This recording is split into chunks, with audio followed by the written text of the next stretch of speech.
Tyrion se rend compte des dégâts. Il porte sur lui le poids de la culpabilité d'avoir laissé faire Daenerys. C'est un massacre. La ville est en ruine. Les survivants sont tués par Vergris qui exécute aveuglément les ordres de sa reine. Si c'est Tyrion que nous suivons à travers les débris, c'est parce qu'il cherche son frère et sa sœur, et ce qu'il redoutait s'est bel et bien produit. Jaime et Cersei ont été tués dans la crypte qui s'est effondrée sur eux. Jon doit parler à Daenerys, mais celle-ci l'évite. Elle ne voit en son acte qu'une libération. En haranguant son armée, elle promet de poursuivre la guerre dans le reste du monde pour libérer tous les peuples des tyrans. Mais si le prix à payer est la vie de milliers d'innocents, elle devient exactement ce qu'elle avait juré de combattre. Tyrion, quant à lui, est emprisonné, coupable d'avoir trahi sa reine en ayant libéré son frère. Il abandonne le titre de main de la reine. Arya retrouve Jon, elle le met en garde. Il sera toujours une menace pour Daenerys, et Sansa ne ploiera jamais le genou devant elle. Il va alors voir Tyrion, prisonnier, et le discours que tiendra ce dernier est essentiel. Tyrion lui avouera que Varys avait raison.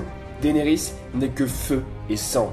Jon, s'il avait été roi, n'aurait jamais agi de la sorte. Tyrion a cru en elle. L'amour, c'est la mort du devoir, dira Jon. Le devoir, c'est la mort de l'amour, lui répondra Tyrion. Jon, sur le point de partir désolé du sort de Tyrion, ne voulant et ne pouvant rien faire, se voit demander ce qu'il en sera du sort de ses deux sœurs, sachant que Sansa ne ploiera jamais le genou. Jon doit faire un choix tout de suite. Et en l'espace de quelques instants, il part rejoindre Daenerys. Celle-ci se trouve dans la salle du trône, comme lors de sa vision quelques saisons auparavant, à travers les cendres qui tombent comme de la neige. Jon s'approche d'elle. Il lui reproche le massacre des femmes, des enfants, mais Daenerys ne semble pas regretter. Elle refuse également d'épargner Tyrion. Jon, au bord des larmes, lui implore de bâtir un monde de clémence, mais Daenerys lui fait comprendre que personne n'a son mot à dire. Elle sait ce qui est bon pour le monde. Elle le sait, c'est tout. On comprend ici qu'elle n'est pas folle comme son père l'était.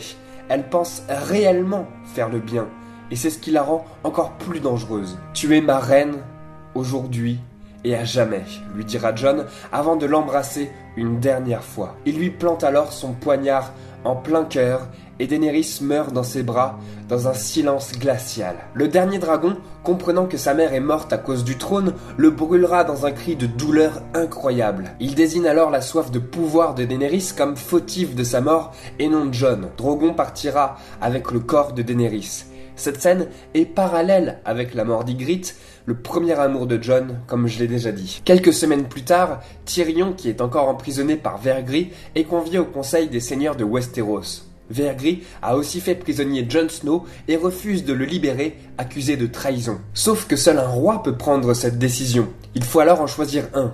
À l'unanimité, après que Tyrion l'ait proposé, Bran est choisi pour devenir le roi des 6 couronnes. C'est un puits de savoir, mais il est aussi incapable d'avoir des enfants. Cela brise donc le cycle de la monarchie héréditaire et forcera les seigneurs de Westeros à élire un dirigeant juste par la suite. La roue que Daenerys voulait briser l'a finalement été. Bran accepte. Le Nord, gouverné par Sansa, héritière de la maison Stark, deviendra indépendant. Tyrion sera fait une nouvelle fois main du roi et passera donc le restant de sa vie à corriger les erreurs qu'il a commises avec Daenerys. Quant à Jon, le livré aux Immaculés déclencherait une guerre. Le libéré déclencherait une guerre.